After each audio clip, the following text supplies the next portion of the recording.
Brandy. That's like a good girl, Release. Brandy. Release. Come here, Brandy, come here. वापस. That's like a good girl, Brandy. अस्सलाम वालेकुम नाजरीन, Asad Brohi vlogs के साथ मैं हूं असद ब्रोई। एक बार फिर एक नई वीडियो के साथ आपकी खिदमत में हाजिर हूं। फ्रेंड्स, आज मैं मौजूद हूं एक एक्सट्रीम पेट लवर के पास, और आज जिस शख्स के पास मौजूद हूं इनके पास वेल ट्रेंड डॉग्स हैं। आए इनसे मुलाकात करते हैं और इनसे इनके डॉग्स के बारे में पूछते हैं कि ये डॉग्स कब से रख रहे हैं और कौन कौन से शोज़ में हिस्सा लिया और ये डॉग्स इतने अच्छे ट्रेन किस तरह किए। अस्सलाम वालेकुम। वालेकुम सलाम जनाब। जी, अपना तारुफ़ कराएं व्यूवर्स से। मेरा नाम जी प्रोफेसर अतीउल्लाह ख़ान और कराची में मेरा रिहाइश है जी, अच्छा। बॉर्न कराची में हुआ हूँ, सारी ज़िंदगी कराची में हुआ हूँ, डॉग्स के शौकीन हूँ।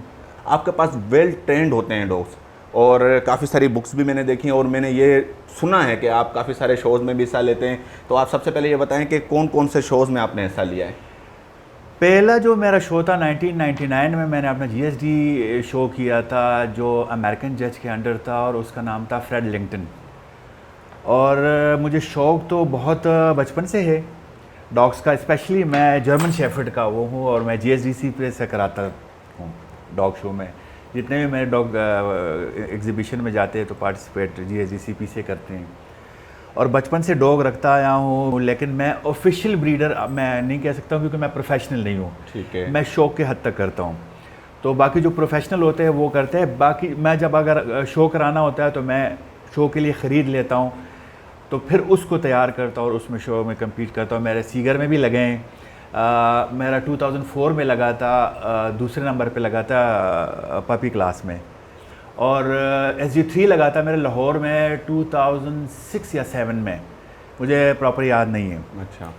और SG3 दोबारा लगा था यूथ क्लास में इस्लामाबाद में, उसका भी मुझे सन याद नहीं है, मेरे बेटे ने उसको हैंडल कराया था। अच्छा। और उसमें लगा था SG5। बाकी V क्लास में कुत्ते लगे हैं मेरे, लेकिन V1 नहीं लगे हैं सीगर शो में। अच्छा। बाकी जो स्पेशलिटी शो होते हैं उसमें V लगे हैं जी। जब आप छोटे थे फर्स्ट टाइम आपने डॉग रखे तो आपने भी इसी तरह मतलब बाहर से स्ट्रीट डॉग जो बच्चे देते थे वही उठा के रख लेना? वही बिल्कुल बिल्कुल जो आम लोग करते हैं। सारे पेट लवर की यही कहानी है, बचपन में इसी तरह होता है, बाद में जाके समझ में आता है। अच्छा, आपको किस एज में समझ में आया कि जी मुझे ब्रीड्स रखनी है और मैं अच्छी ब्रीड रखूँ, जर्मन शेपर्ड या जैसे इस तरह की अभी आपके पास टॉप क्लास ब्रीड्स हैं, ये किस एज में आपको समझ में आया? मैं 17 साल की उम्र में मैंने पिक किया था। जर्मन शेपर्ड्स के मेन पॉइंट क्या होते हैं जो ज़्यादातर जजेस भी नोट करते हैं और हम भी देखते हैं कि हमें देखें कुत्ता खूबसूरत लगता है जी, और हम देखते हैं हाँ जी हेड हो, ये वो हो, नॉर्मल जो हर इंसान देखता है साइज हो, लॉन्ग कोट हो, शॉर्ट कोट। देखिए बेटा, बात ये है ना कि जर्मन शेफर्ड एक ऐसी ब्रीड है कि इसका ओवर जो होगा तब भी आपको पसंद नहीं किया जाए, अंडर जो होगा तो इसको प्रॉपर जो होना चाहिए, सीजर बाइट होना चाहिए, हेड प्रोपोर्शन के साथ हेड होना चाहिए, ये ना हो कि बहुत ज़्यादा बड़ा हो या छोटा हो। ठीक है। और ये स्टॉप होता है ना, ये बिल्कुल फ्लैट नहीं होना चाहिए जर्मन शेफर्ड का स्पेशली। ये तो खैर इनको मॉडिफाई करके इन्होंने कुत्तों को, तो इनका जो प्रॉपर टॉप लाइन है, ठीक है। आजकल हैंच हेड का आपने बताया, हेड किस तरह होना चाहिए? हेड में स्टॉप होना चाहिए, ये लाजमी होना चाहिए क्योंकि वो फिर जो फ्लैट होता है ना वो उसको पसंद नहीं करते जज स्पेशली। और उसके कानों का वो होना है बिल्कुल प्रॉपर सीधे होना चाहिए, इस तरह V शेप में भी नहीं हो चाहिए, गिरे भी नहीं होना चाहिए, तो और ज़्यादा बड़े भी नहीं होना चाहिए। जज सारी चीज़ें देखता है। ठीक है। टेल का ये है कि जब रेस्ट में हो तो इसका टेल नीचे हो, और जब ये गेट वॉक कर रहा हो या ट्रॉट कर रहा हो तो नीचे हो। अगर ऊपर जाएगा तो जज उसको पसंद नहीं करता। और इसके अलावा भी ये है कि इसके जो हाइंड्स लेग हैं उसके जो हॉक्स होते हैं ना वो पीछे की तरफ मुड़े ना हो, प्रॉपर हो, स्ट्रॉन्ग हो। लेकिन मोस्टली जितने भी आजकल के ब्रीडर है इन्होंने इन ब्रीडिंग करके, और मैं तो कहूँगा कि तकरीबन सारे शो क्लास जो डॉग्स हैं जर्मन शेफर्ड, उनमें ये वीकनेस आई है कि जब आपने इसको स्लोप और खूबसूरती दी है तो आपने ओरिजिनलिटी को छोड़ के आपने उसको खूबसूरती में तो ज़रूर लेकर आए, लेकिन हाइंड में कमज़ोर हो जाते हैं और इनको बहुत सारे हिप डिस्प्लेजिया हो जाता है, एल्बो डिस्प्लेजिया हो जाता है, इनको बहुत सारी बीमारियां हो जाती है और ये खाने में बहुत सुस्त हो जाते हैं। फिर वर्किंग लाइन का जर्मन शेपर्ड रखें तो बेस्ट है। अगर आप शो क्लास रखते हैं तो लॉन्ग कोट शो क्लास ज़्यादा खूबसूरत, तो आप उसको गार्डिंग के लिए या उसमें जो है कि उसको इस तरह आप नॉर्मली नहीं छोड़ सकते कि आप कहीं फार्म में या कहीं भी छोड़ बेटा मैं आपको एक बात बताता हूँ, there are many class of working line. ठीक। DDR है जर्मन का, फिर वेस्ट जर्मन में है वर्किंग लाइन है, चेक रिपब्लिक के हैं वर्किंग लाइन, और अमेरिकन में भी एक वर्किंग लाइन है, उन्होंने तो बड़ा काम किया अमेरिकन ने, लेकिन वो अभी तक रजिस्टर्ड नहीं हुए उनके कुत्ते, जिस तरह ब्लू बे शेफर्ड हो गया, शाइलो शेफर्ड हो गया, किंग शेफर्ड हो गया, ये अभी तक रजिस्टर्ड नहीं हुए हैं।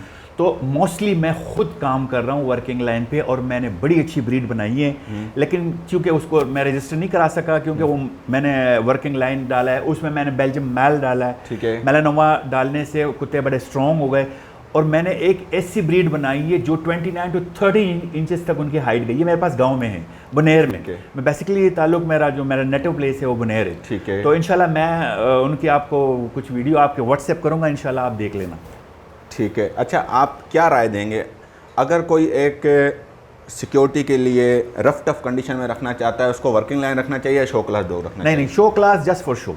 Just for show? Just for show. मतलब मैं अपने एक्सपीरियंस के मुताबिक ठीक बताता रहा हूँ। वर्किंग लाइन जो होता है ना, स्पेशली वर्किंग लाइन में, ये seeing I dog for the blind है, ये स्निफिंग डॉग है, ये आपको सर्च करते हैं, चीज़ें सर्च करते हैं, ये आपके जो नार्कोटिक्स में यूज़ होता है उसके, ये सेल्फ प्रोटेक्शन डॉग है, ये पुलिस डॉग है, इसके बहुत सारे फ़ायदे हैं। और इनमें बीमारी का रेशो बहुत कम होता है, बहुत कम बीमार होते हैं, बहुत कम होते हैं, और वो थोड़े से नाजुक होते हैं। शो क्लास थोड़ा सा कुछ हो गया, थोड़ी सी जो है ना मौसम चेंज हुई, खाना खाना छोड़ दिया, थोड़ा सी प्रॉब्लम हो गई, उसकी केयर ज़्यादा चाहिए होती है। फ्रेंड्स, इंसान लाइफ टाइम सीखता है, ये एक समंदर है, हम जाते हैं तो हमें तय नहीं मिलती, हम सीखते ही रहते हैं, और मुझे कोशिश रहती है कि मैं सीखूं।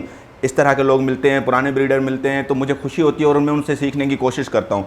तो सीख ही रहे हैं अभी तक, मैं भी सीख रहा हूँ जी, अभी तक तो मैं भी सीख रहा हूँ। और बाकी ये है कि ये जो इतने वेल ट्रेंड डॉग आपने रखे हुए हैं, आपके इशारे पर किसी को खा जाएं, आपके इशारे पर रुक जाएं, आपके इशारे पे किसी को पकड़ लें, आपके इशारे पे छोड़ दें, ये कैसे ट्रेन किए, और ये ट्रेनिंग, इस ट्रेनिंग के लिए कितना टाइम चाहिए होता है, ये व्यूवर्स को बताएं। असल में व्यूवर्स, आपने जितने डॉग्स देखें ट्रेंड डॉग हमने आपको अभी तक, मैंने खास तौर पे नहीं दिखाई ट्रेनिंग की एक आधी वीडियो डाली कि किस तरह की जाती है, बेसिक ट्रेनिंग वगैरह। और अब हम इनसे पूछते हैं कि डॉग ट्रेन होने में कितना टाइम लगता है, और उसको रोज़ाना कितना टाइम दिया जाता है, और शुरुआत कहाँ से की जाती है, थोड़ा सा ये व्यूवर्स को समझाएं। मैं असद बेटा, खास तौर पे मैं भी साथ में आपके समझना चाह रहा हूँ, मैं भी सीखना चाह रहा हूँ। स्पेशली मैंने बुक्स मंगवाए हैं अपने इस ट्रेनिंग के लिए। मैंने तकरीबन यूरोप के तमाम मुल्क से, बेल्जियम से, जर्मनी से, इंग्लैंड से और अमेरिका से मैंने बहुत सारे बुक्स मंगवाए। मेरे पास कोई कलेक्शन होगा और 500 बुक्स मेरे पास होंगे, वो भी हम देखेंगे व्यूअर्स, वो भी हम देखना चाहेंगे। हाँ ज़रूर। उसमें कोई ऐसा बुक नहीं होगा जिसको मैंने पढ़ा, जिसमें ट्रेनिंग पर्पज़ के लिए है, उसमें उनका हेल्थ केयर है, उसमें उसकी ट्रेनिंग शो, किस तरह आपने एग्जिबिट करना है, किस तरह ब्रीड करना है, किस तरह बच्चे को आपने शुरू से क्या फीड देना है, ये सारी चीज़ें मैंने उनसे सीखी है। कोई बंदा आजकल तो आपको पता है यूट्यूब पे आप क्लिक करें आपको हर चीज़ आ जाता है। और मोस्टली लोग जो मुझसे पूछते हैं कि वो कहते हैं कि कान खड़े नहीं हो रहे। जब आपके कुत्ते के कान 4 महीने तक खड़े ना हो, 4 महीने तक वो गिराते हैं, 5 महीने तक भी गिराते हैं, खड़े कर देते, कभी एक कभी दोनों गिरा कभी दोनों। तो अगर 5वें महीने में ये प्रॉपर खड़े नहीं होते हैं तो फिर वो एक टेप आता है जो कागज़ का होता है, याद रखना, कोई प्लास्टिक का नहीं लगाना, किसी और चीज़ के कागज़ का लगाना है ताकि इन्फेक्शन ना हो। थोड़े सुरवी लगाएं और यहाँ से, जिस तरह मैं ये देखो सेंट बर्नार्ड है, लेकिन इधर से आपने टेप करना है। ठीक है। लोग ऊपर से करते हैं, वो नहीं है, और दोनों को फिर जोड़ देना है। ठीक है। तो उस तरह फिर कान भी खड़े हो जाते हैं। उसमें आप कैल्शियम वेल्शियम दें और प्रॉपर अगर आप ग़िज़ा दें। यार लोग कहते हैं मैं फ़लाना फूड देता हूँ, मैं ये देता हूँ, मैं वो देता हूँ। सबसे बेहतरीन, ईजी और आसान, मुर्गी के पंजे लें। ठीक है। घर की बची हुई रोटी लें। ठीक है। अब मेरे पास तकरीबन मैं 27 कुत्ते इस वक्त मेरे पास है, मैं सबको तो डॉग फूड नहीं दे सकता, सीधी बात है। तो मैं जो ग्रोइंग एज में होते हैं ना 8-9 महीने तक, उनको मैं फुल डॉग फूड पे रखता हूँ, ऊपर से एक्स्ट्रा ट्रीट ज़रूर देता हूँ। लेकिन ये जो पंजे हैं या सिरे हैं, इनमें रोटी डालें, सब्जी डालें, थोड़ा सा ऑयल भी डालें। ये जो सिरी और पंजे हैं, ये हम 9 महीने से या 6 महीने से कम उम्र पपी को दे सकते हैं? दे सकते हैं, लेकिन उसके लिए ये है कि फिर आप पंजे ना दें, क्योंकि उसमें हड्डी होती है। सिरे आप बेशक दूसरे महीने में भी दे सकते हैं। अच्छा। दूसरे महीने में सिरे आप उसके सिर्फ चोंच हटा दें। ठीक है। और बाल हटा दें, सिरे मैं देता हूँ। ठीक है। लेकिन डॉग फूड लाजमी है, क्योंकि उसमें सारी चीज़ें होती है, तो उससे आपका कुत्ता बहुत अच्छा ग्रो करता है। मतलब जब तक पपी एज में हम उसको डॉग फूड दें जी, ठीक है, अगर देना चाहें तो सिरी भी दें। मैंने व्यूअर्स इसका एक्सपीरियंस नहीं किया, आज मुझे ये एक्सपीरियंस मिल रहा है कि हम फ्री भी दे सकते हैं पपी को, लेकिन 9 महीने के एज तक, 6 महीने के एज तक उसको जो है ना कि डॉग फूड पे रखें, थोड़ी उसकी हाइट वगैरह निकल आए, उसके बाद फिर हम मजीद उसको जो है अगर खानों आप पे ले जाएं। सीरी देंगे ना तो उसका जो हड्डी होता है वो बहुत सॉफ्ट होता है और उसमें कैल्शियम होता है। अच्छा। ऊपर से उसके अंदर दिमाग का थोड़ा सा हिस्सा होता है, वो टोटली कैल्शियम और प्रोटीन है। ठीक है, तो जब आप देते हैं तो आपके कुत्ते को सारे विटामिन, प्रोटीन और कैल्शियम भी मिलता होता है। लेकिन सबसे पहले जो ज़रूरी बात है, जब आपका कुत्ता 45 दिन का हो जाए ना तो उसको प्राइमा डॉग ज़रूर लगाना। बिल्कुल। और अगर वैक्सीन, फ्रेंड्स मैंने हमेशा वैक्सीन बताया वैक्सीन में कॉम्प्रोमाइज़ नहीं है, नो कॉम्प्रोमाइज़ ऑन वैक्सीन।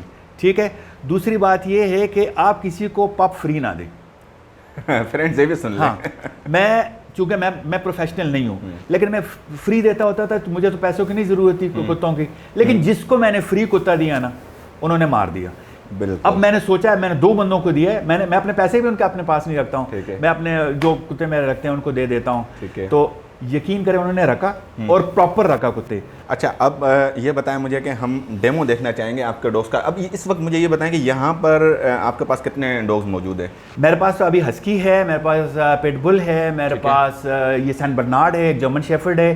गांव में मेरे पास 27-28 कुत्ते हैं। नहीं, यहाँ पर यहाँ पे मेरे पास 3-4 है अभी। 4 है। अब डेमो कौन से डॉग का दिखाएंगे? मैं आपको पिटबुल कर दूँ। पिट को ट्रेन करना it's very difficult to train pitbull. अच्छा। और मेरे पास पिटबुल नहीं है, ये स्टेफी है, एमस्टेफ है। अच्छा, एमस्टेफ है और आप इसकी ट्रेनिंग देखेंगे। और दूसरी बात है, ब्रीड तो मैंने काफ़ी रखी है।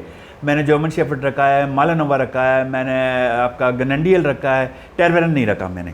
और उसके अलावा मैंने कफकास रखा है, मैंने लबाया रखा है, ये सैन बर्नार्ड आपके सामने, हस्की रखे हैं, मैंने बॉक्सर रखे हैं, मैंने डलमेशन रखे हैं, याद नहीं है लेकिन मैंने कोई 16-17 ब्रीड कुत्ते रखे, मैंने छोटे स्पिट्स भी रखे। देखते हैं कि डॉग किस तरह ट्रेन किए हुए हैं, किस किस चीज़ पे ट्रेन है। थोड़ा सा बताएं व्यूवर्स को किस किस चीज़ पे ट्रेन है। ये अगर कोई स्नैच करेगा मोटर बाइक पे, मोस्टली लोग जो है मोटर बाइक पे स्नैच करते हैं, तो वो डायरेक्ट अटैक करेगा, सीधा पिस्टल पे करेगा। ठीक है। जो उसके पास पिस्टल होगा सीधा पिस्टल वाले हाथ पे करेगा। ठीक है। उसके अलावा आपको गार्ड करेगा, अगर आप ऑफ कर रहे हैं, कोई आपकी तरफ आ रहा है तो आपको गार्ड करेगा। ठीक है। उसके अलावा घर में वॉच डॉग बहुत अच्छा है। ठीक है। और बड़े क्विक, बहुत क्विक। इस डॉग को ट्रेन करने में जो आप मुझे दिखाएंगे पिट, इसको ट्रेन करने में कितना टाइम लगा और ये कब से आपके पास है? ये जब 1.5 महीने की थी शायद। ठीक है। तो ये मेरा बेटा लेगा, मैं पिट का शौकीन नहीं हूँ, पिट तो नहीं, एमस्टेफ का शौकीन नहीं हूँ, तो वो लेकर आया था और ये सारी ट्रेनिंग उसको मैंने सिखाई और उसने उसको सिखाया, मेरा उसमें कोई हाथ नहीं है। ठीक है। वो मेरे बेटे ने सिखाई उसको। तो उन्हीं से पूछें कि किस तरह ट्रेन किया है और कितना टाइम लगा है। बिल्कुल। तो हम आपकी बुक्स पे नज़र डालेंगे। आइए जी, ज़रूर। फ्रेंड्स, बुक्स पे एक नज़र डालेंगे। काफ़ी बुक्स की ये यहाँ पर कलेक्शन है। ये सारी यही हैं और भी हैं? नहीं, मेरे पास ओवर 500 बुक्स हैं। जो बहुत ज़्यादा है। मुख्तलिफ मालिक से मंगवाए। हम जनरली थोड़ी सी, मैंने एम्प्रेस मार्केट के कबाड़ियों से भी खरीदे। अच्छा फ्रेंड्स, हम थोड़ी सी बुक्स के बारे में पूछ लेते हैं क्योंकि बहुत ज़्यादा बुक्स हैं, इतनी सारी नहीं देख पाएंगे। इनके बारे में बताएं, काफ़ी खूबसूरत है। मुझे एक बुक यहाँ पे नजर आई है बॉक्सर की। अच्छा फ्रेंड्स, ये काफ़ी जो है ना कि मेरा फेवरेट डॉग है, बहुत कोशिश की है मैंने ब्रीड करवाने की और रखने की, मुझे मिल नहीं पाई है डॉग। ये ज़रूर रखूँगा ब्रीड। ये मैंने रखा था, मेरे पास ब्रिंडल कलर में था। अच्छा जी। वैसे ये कलर काफ़ी खूबसूरत होता है। ये फाउन और वाइट जो होता है कॉम्बिनेशन में बहुत अच्छा। ये सारी बुक्स आपने रखी हुई हैं या पढ़ा है इनको? ये मैंने जो जितने भी मेरे पास ओवर 500 बुक्स है उसको सब मैंने पढ़ा है। उसकी ट्रेनिंग, उसकी जो फीडिंग, उसको शो में किस तरह आपने करना है, सारे मैंने पढ़े। और स्पेशली जो मैं आपको एक बुक बताऊंगा जी, ये है द कंप्लीट डॉग बुक। ये मैंने अमेरिकन कैनल क्लब से मंगवाया था जी। ये देखें, और ये मैंने मंगवाया था 1999 एंड 98 में मंगवाया था मैंने। अच्छा जी। तो इसमें क्या क्या है, इसमें क्या क्या लिखा हुआ है? इसमें मैं आपको बताऊंगा ना कि जर्मन शेफर्ड से लेकर दुनिया के किसी भी कुत्ते के बारे में मुकम्मल डिटेल दिया हुआ है। कब रिकग्नाइज हुआ था FCI से, कब रिकग्नाइज हुआ था अमेरिकन कैनल क्लब से, इस सारा, और जर्मनी में जितने भी क्लब्स हैं ना कि वहाँ से कितने रिकग्नाइज और वो है रजिस्टर्ड डॉग। और जो ये तस्वीरें वगैरह हैं, ये अवार्ड्स हैं कुछ? ये मेरा कुत्ता था, ये V1 लगा था कराची में और इसकी जो जज थी वो थी मिस नैन्सी हाम। सॉरी, V2 लगा था, सॉरी। अच्छा। V1 नहीं, V2 लगा था। ये सेम ही है? और ये सेम कुत्ता है और ये है मिस नैन्सी हाम। अच्छा, ये कहाँ, कराची में लगा था? ये कराची में लगा था और ये जर्मन जज है और SV जज है। ये किस चीज़ का शो था? ये स्पेशलिटी GSGCP का होता है, स्पेशलिटी शो। ठीक। ये PF म्यूजियम में हुआ था। लैंडस ग्रुपन शो भी कहते हैं जी। अच्छा, LG शो। ये मुख्तलिफ शोज़ में डॉग्स ने जीते हैं। अभी ये मेरे पास जो है ये तो वो बच्चे घर ले गए। अच्छा, ये अच्छा। 22nd जो कसीफ शो था, ठीक है। इसका मेरे ख्याल से कौन सा सन मुझे याद नहीं है, FC आया था और KCP का था, और ये मेरा मैलानोवा लगा था फर्स्ट अच्छा क्लास में। और ये कब किसको मिले? ये आपको ये जर्मन शेपर्ड को? ये कब जो है ये एम्स्टेप को मिला था, ठीक है, और ये मिला था मेरे सेंट बर्नार्ड को, ठीक है। और ये मिला था सेंट बर्नार्ड को। एक दोनों मिले थे एक ही शो में, एक बेस्ट ऑफ ब्रीड था और एक क्लास विन किया था। ज़बरदस्त। फ्रेंड्स ये काफ़ी सारे अवार्ड भी इनके पास हैं और काफ़ी नॉलेज रखते हैं। चलें चल के अब डोस का डेमो देखते हैं, उनकी ट्रेनिंग का कि किस तरह उनको ट्रेन किया हुआ है। आए।